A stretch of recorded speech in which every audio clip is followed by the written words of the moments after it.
At the age of 59, I wasn't looking or feeling my best. I had low energy. I was tired all the time, and I was losing muscle, gaining fat, and what I had done in the past for my diet and exercise were no longer serving me. I wanted to do better for myself and started doing some research and landed on the faster way. This science-based nutrition and fitness program is like no other. It includes both food guidance and daily workouts that are tailored to fit your goals, and it's perfect for midlife women. I'm excited to start working with clients and introduce you to a sustainable, healthy lifestyle that can lay the foundation for this next phase of life. Are you ready to prioritize you? Check the show notes of this episode and let's connect. Now, on to the show.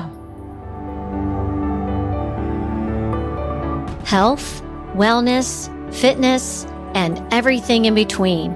We're removing the taboo from what really matters in midlife. I'm your host, Michelle Folan, and this is Asking for a Friend. Welcome to the show, everyone. You are in a major health crisis. You're unable to work or even drive a car. You spend thousands of dollars on doctors and tests to no avail, but it ends up not being an unidentified awful disease after all. And it certainly wasn't all in your head. Stephanie Shaw finally figured out what had been plaguing her health and her mental well-being, and now she helps other women who are struggling to find the answers. Welcome to Asking for a Friend, Stephanie Shaw. Thank you, Michelle. I'm so excited to be here. Well, it's nice to see you again. You and I chatted, I think, at the end of the year in 2023. Yeah, so it's been a while. Yeah, I know. It has been. So I'm glad we were finally able to make this happen. I gave just a little brief overview of your story. It's fascinating, and I would love for you to share a little bit about what was going on with your health and how and when you finally were able to figure things out. Yeah, when you're reading it, I'm like, who is that woman? She had a lot of issues. That woman was me. And then my little bit about my background. So I spent 20 years in corporate, 10 years running an education nonprofit. And toward the end of that nonprofit, I started having some what I now know as perimenopausal symptoms, but I pushed them off. And everything kind of all hit the fan on March 23rd, 2017. I was walking down the street in New Orleans. I was I don't know why I wanted to go to Bourbon Street. Like, I don't party or anything. I'm like, but I'm in New Orleans. I need to go. So I physically was about to step my foot onto Bourbon Street, and my jaw was numb. My hands began to tingling, and I thought I was going to have a stroke. So before the end of that night, I ended up in 2 different ERs. On top of not knowing what was going on, I was with a coworker, which she's a lovely woman, but it wasn't like I was with family. So that added to the intensity of it. And then over the course of 2 years, I had a little bit of everything. So my hair was falling out, twitching in my eyes, tingling in my hands and feet, phantom smells. So some days I smell gas, some days I smell maple syrup, rapid heartbeat. There was a ton of different things going on. So over those 2 years, I ended up going to 18 different doctors, 2 world-renowned medical facilities, and spending over $20,000 out of pocket. And the most frustrating part is, like, no one could give me an answer. Like, I didn't want a diagnosis, to be honest. But, kind of in your head, you're like, okay, if it's XYZ, then we can just deal with it.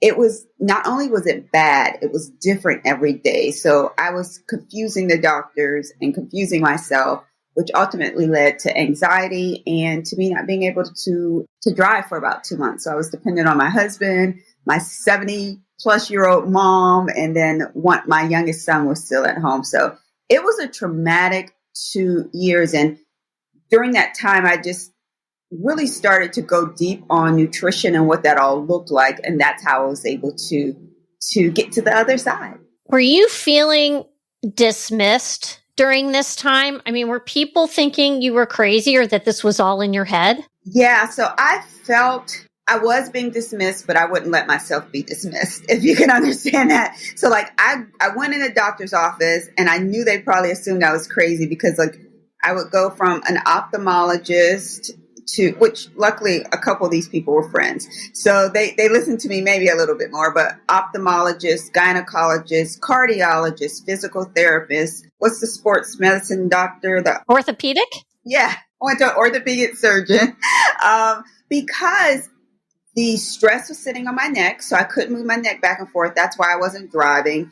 The gynecologist, because my cycles were heavy and odd and every other week, and the ophthalmologist for the twitching eyes. So I was going back and forth, and I did feel dismissed, but again, I wouldn't allow myself to be dismissed. So part of the work that I do is helping women understand how they begin to advocate for themselves. And that's what I did. So every time I went to a doctor's appointment, if they didn't have the records, I had the records in my hand. And then I had a list of very clear questions. Plus, I kept track like, okay, this day I ate this and I felt this way, which I think made them even more confused. But there was a pattern that luckily I was picking up on because food, stress, things that were going on in my life were all part of me being able to solve what was actually going on. So that journaling, it didn't really help when I went to the doctor's office, but it helped me be that detective to understand better what was going on in my body. I'm really curious, Stephanie, if at this point, did anyone recommend hormone replacement to get relief from any of these symptoms that you were having? No, because no one ever mentioned perimenopause or menopause or postmenopause. No one ever mentioned what was actually going on, including my gynecologist at that time. So no, so HRT was not mentioned. And the way that I operate, I always try to figure out how to use food and supplements and whatever there is in the dirt, in the soil to help heal my body. So I probably would not have been the best candidate because I would have been like, no, I can't. But recognizing that that is an option for some women. But yeah, no one suggested it because the idea of that this was perimenopausal was not coming up. That's again why I kept, if I'm at the ophthalmologist, I'm like, my eye's twitching, but I also have rapid heartbeat. He would just refer me to a cardiologist who, when I went there, I'm like, oh, my rapid heartbeat, but my sciatic is bothering me too, would refer me to a physical therapist. So I was being bounced around. There was no strategy or coming together of the physicians until I had a physical therapist who I'd gone to for probably about 6 months and a chiropractor. And I befriended both of them, befriended their staffs, and the chiropractor, she liked me so much. She still loves me. She's awesome. She took it upon herself to make a lunch meeting with the physical therapist so they could talk about me and help come up with a plan to help me feel better. So it was the grace of God that they had that conversation because it did help me move forward. But I know that doesn't ultimately become everyone's story, but that was part of my story. When the doctors start talking to each other and got out of their own zone of what they quote unquote only should be working in, they looked at me holistically. That's when I was able to start to recover some. You talk a little bit about diet, and it was an important part of you adjusting to this new normal for you. Yes, exactly. What did that look like? How did you kind of nail down your nutrition during this time? Yeah, so I had 2 chiropractors, one out of state, one in state. I had 2 physical therapists, an acupuncturist, and someone that did dry needling. So it's kind of like I was, going back and forth deciding who was going to give me the best path. Well, the out-of-state chiropractor was also a naturopathic doctor. So I did, after spending the $20,000, I ended up spending $200 on a test. And it was called a zyto test. It's simply a urine test, but it tells you which nutrients are deficient in your body, micronutrients. And it also tells you what foods you may be sensitive to. So not an allergy, just sensitive to. So I had to actually heal my gut in order for my overall healing to start to take place. So that one test gave me a list of foods that I could not eat. And things like apples, certain beans, certain nuts, And there are really common things: pineapples, bananas, cabbage. There were things that you would not have thought about. They weren't right for me at that time. So yes, I used nutrition was 100, about 90% of the natural way that I ended up healing my body. I cut out all of those foods, and then I started to focus on eating really fresh whole foods. I wasn't eating meat before, but I went more vegan versus vegetarian at that time. I would take my food to public events. I always say my cousin had a huge wedding at the time, and I politely took my lunch to the 250 person wedding and ate my lunch at the wedding. I got very serious and very focused because I had been sick for so long. So when I started eating balanced macronutrients, protein, carbohydrates, fats that were good, not only good for me, but also good for my health, that's when I started to see a change in the outcomes. And those are just things that I work with people on as well, because a lot of times as we age, we want to pull away from fats or from the carbohydrates. But those are the things that we really need for our brain health. We need those things in order to function well. We need to also make sure that as women, we're getting enough protein in our diet. So once I got all of that balanced and figured out what was upsetting my gut health, I was able to move forward. Yeah, it's really fascinating because I think we immediately default to hormone replacement therapy, and I'm on HRT, so I'm very open about that. But I like this holistic approach. I think it's probably a great message for any woman in midlife to dial in on that. Because I think we often complain about our muffin top and the weight that we're gaining in our middle, but you seem to think that the nutrition was directly tied to the severity of your perimenopause symptoms. I am curious, Stephanie, what eating like this has done to your weight, like your overall body composition. Have you seen changes? Yeah. So, well, I'll be honest with you. I teach women how to do what I did. So, the macronutrients, eating more healthy, and then we uncover what sensitivities may be in the body. And then I teach them to strategically begin to do this on a slow basis so you can build habits. I didn't do that for myself. So because I've been sick for so long, and I'm like, boom, I'm going hardcore. I'm doing it at 100%. So honestly, for me, I initially lost a ton of weight. I'm small. My frame is small. When I say a ton of weight, for me, 7 to 10 pounds makes a huge difference, like in my face and my whole body.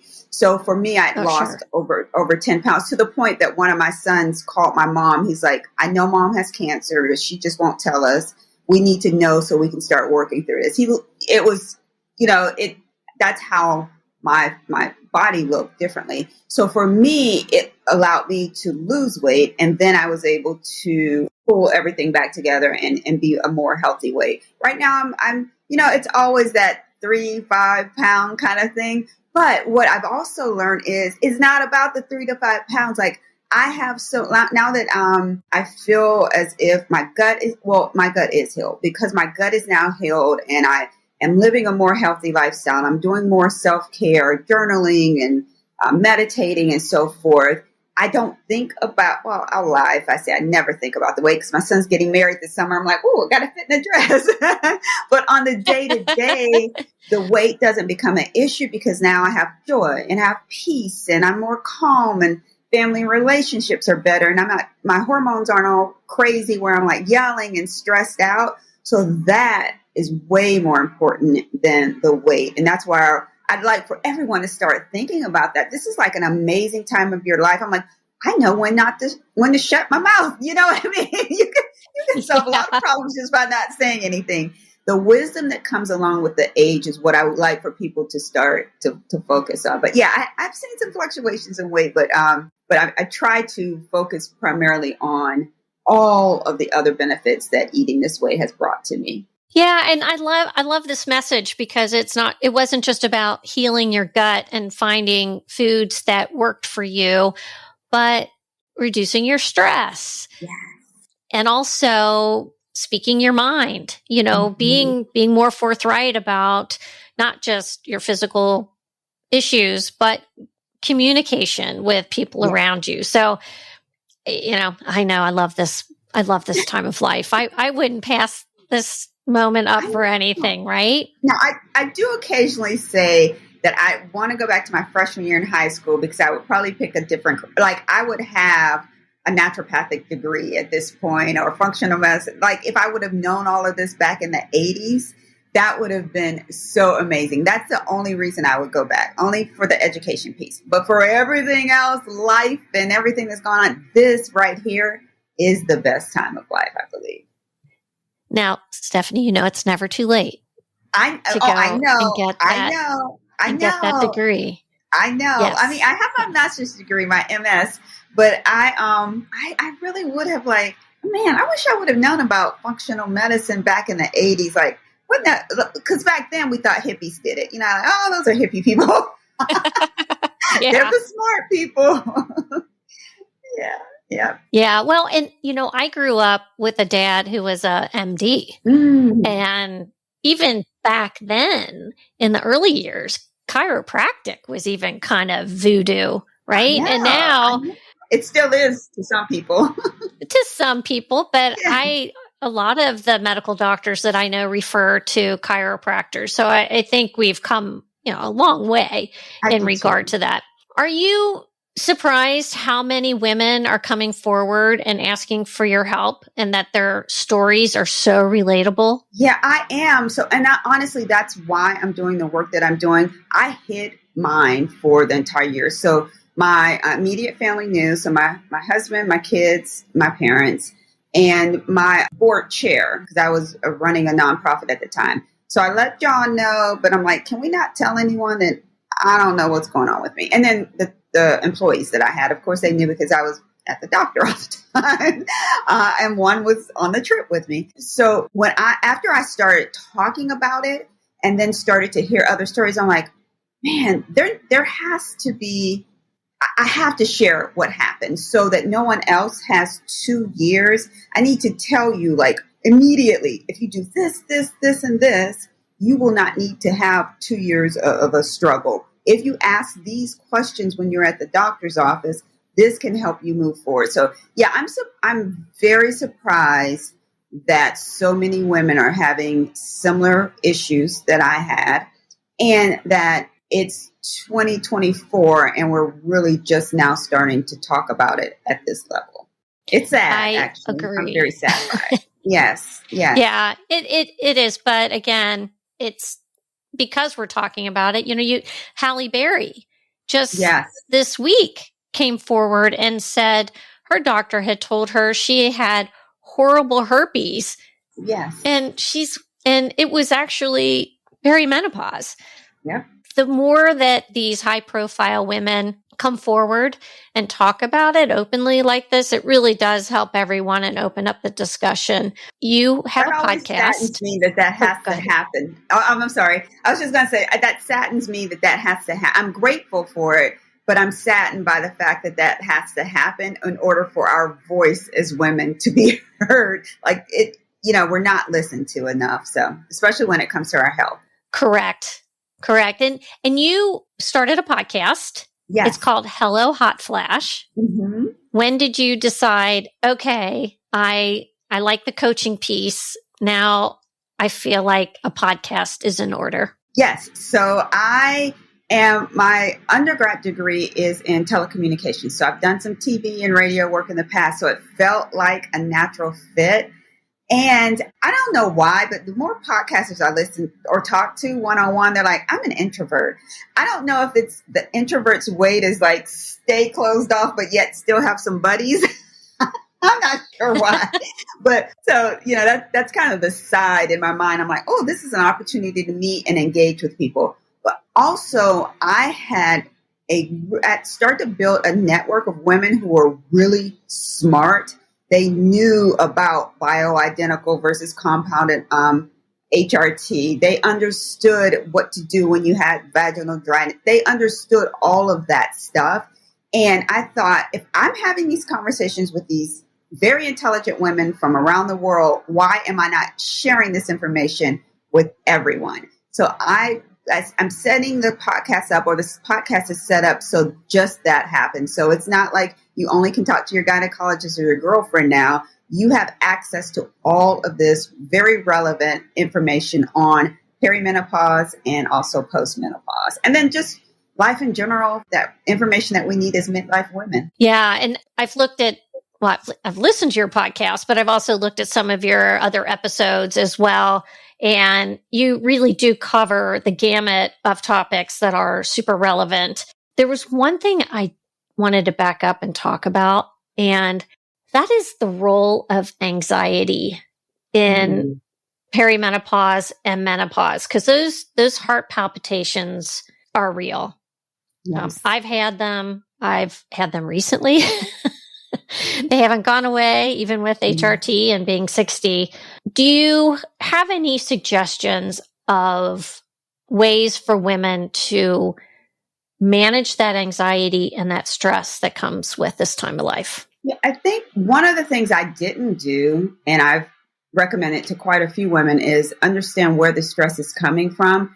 Because often we'll make an assumption, oh, we just do what we do. We go to work 40 to 50 hours per week. We come home, clean the house, cook, take care of our spouse, our kids, our grandkids. We just do it all. And that's the way it is. That's the way it has to be. And then sometimes you will find that hidden in all of that are certain things that may be triggering stress or causing your cortisol hormones to stay at 100 all of the time. I always recommend, just like I did when I went to the doctor, I tracked everything and I kind of journaled my way back to health. I journaled my way through stress as well.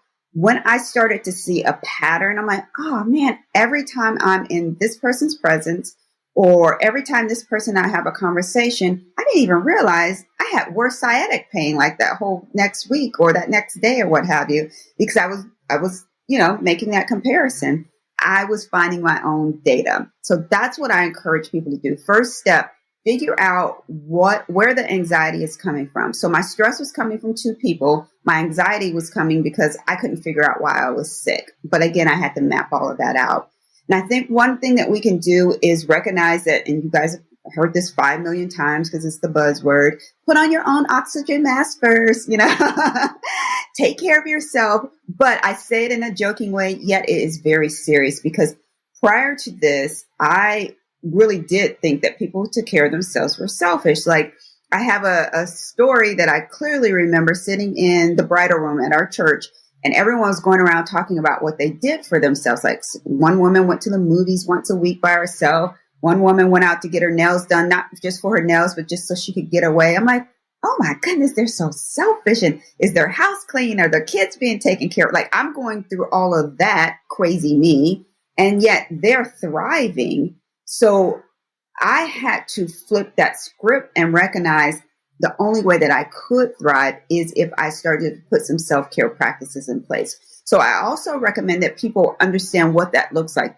to them. Going to the movies every week by myself, I don't think for me, that's not self-care. But sitting alone quietly, reading a book, sitting out by my pond, or just anything like that, to me, that's self-care. Other women, it may be, I need, 10 of my friends over and we just need to go out to dinner and laugh.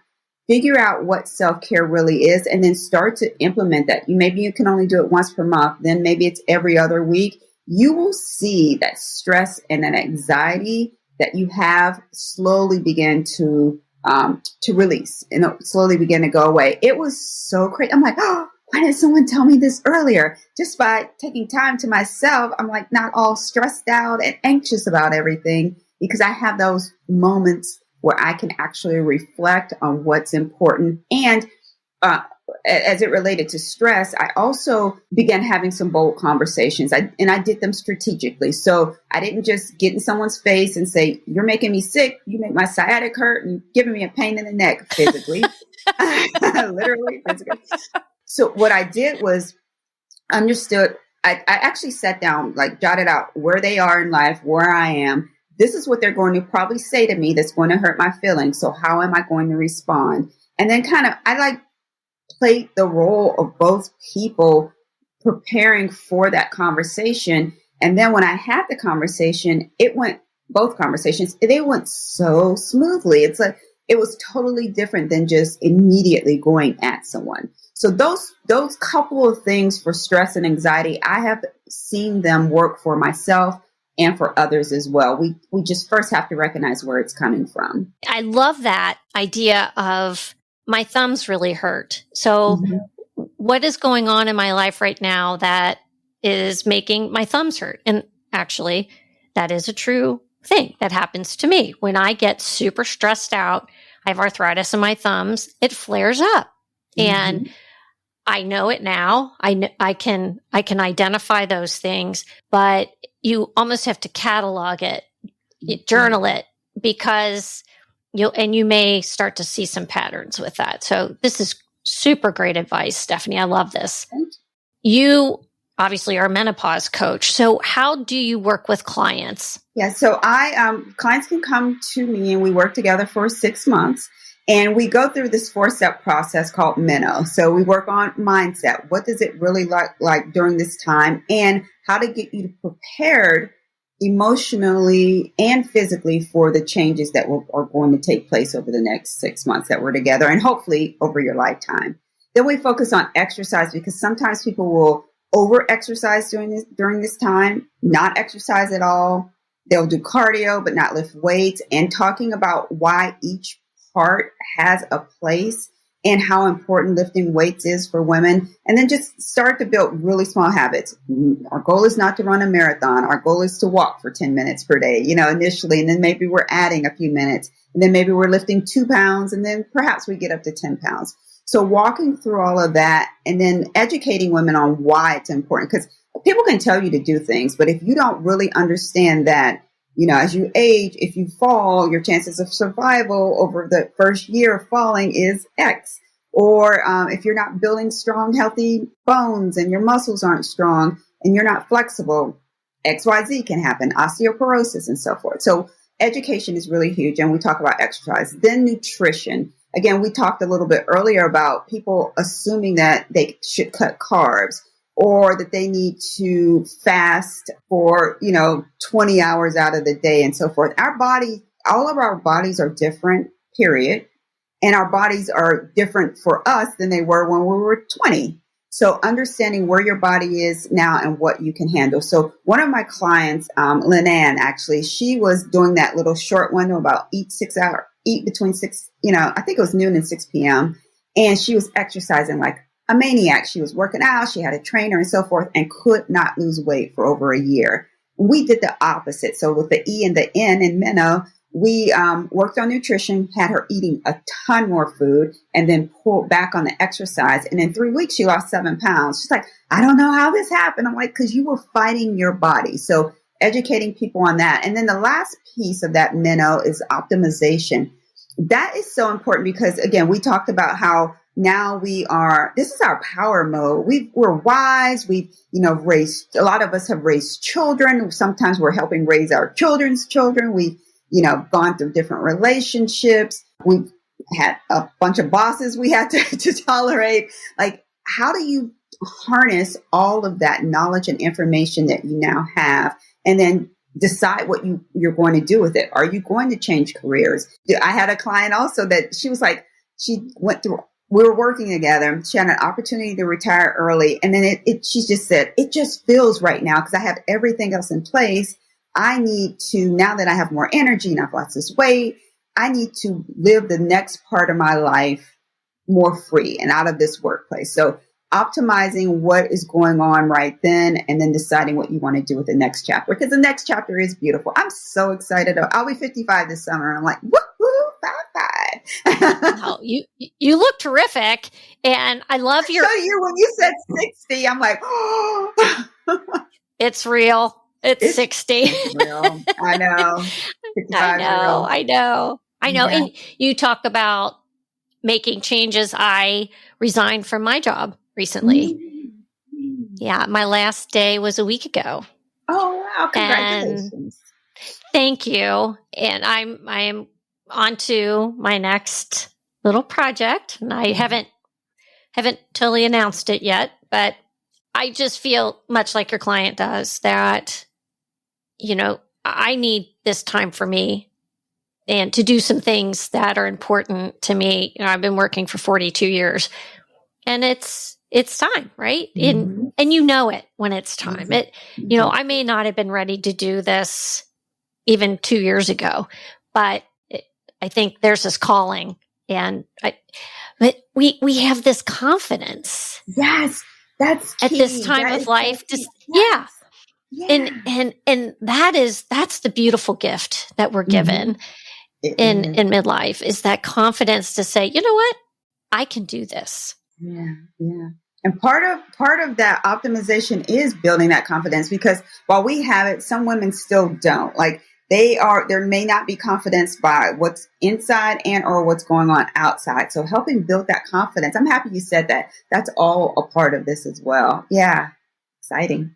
I would love for you to share one of your pillars of self-care, like something that you do that is important to you and a non-negotiable. Yeah. Spending time in the Word and spending time reading my Bible and praying and listening to worship music. So like non-negotiable, I don't care. I mean, there's a few mornings I'll get up and I'll be like, oh, I don't have time, but I will at least read a scripture, real quick if I have to. And those are very few and far between. If I do not start my day with God, my day does not start right. And then I even beat myself up, which I know is not fair and should not be doing because he's has tons of grace for us. But I'm like, oh, I didn't spend enough time or I need to do this. So throughout the day, if I feel like I haven't spent enough time, there's worship music blasting in the background, blasting in my car. That is a non-negotiable. And I always talk about the exercise, the nutrition, the self-care and so forth. And I talk about the nutrition that healed my body, but at the very core of it, it was that relationship and me being able to study the Bible and go back to the Word of God and know what He says about my healing and know that He knit me together in my mother's womb. That is really what is the core of the reason why I know my body was healed and I was able to get some solutions early. And it's that piece of gratitude. Mm-hmm. Yes. That connection, that spiritual connection that you have is also about gratitude. And it really is. Yeah, you're right. When I was sick during that whole time, I'm like, okay, every once in a while, I'm like, I need 60 seconds to complain. And I would, and then it would make me laugh because it was, like setting up the moment to complain. But my thought process through that entire 2 years was like, oh, wow, you have something really good for me. Because I'm like Job right now. Like my skin wasn't falling off and all the other stuff, but I'm feeling like Job right now. So you must have something really good in the end for me. So yeah, the way you think about that's what I say. Think about what you think about. And even if you're going through a struggle right now, you don't have the confidence, you can't optimize this time of year, you're suffering with the hot flashes and so forth, start to focus on all of the things that you should be grateful for, as you just said, Michelle. And that completely starts to shift your perspective. It helps with the stress and anxiety as well. Absolutely. Mm-hmm. Stephanie Shaw, I would love for you to share where the listeners can find your podcast and also your coaching. Yes. So if you go to my website, hellohotflash.com, you can find everything. There are a ton of free resources on there. You can get access to the podcast, and then you can learn a little bit more about my coaching. Stephanie Shaw, thank you so much for being here today on Asking for a Friend. Thank you so much, Michelle. I appreciate you. Follow Asking for a Friend on social media outlets and provide a review and share this show wherever you get your podcasts. Reviews and sharing help us grow.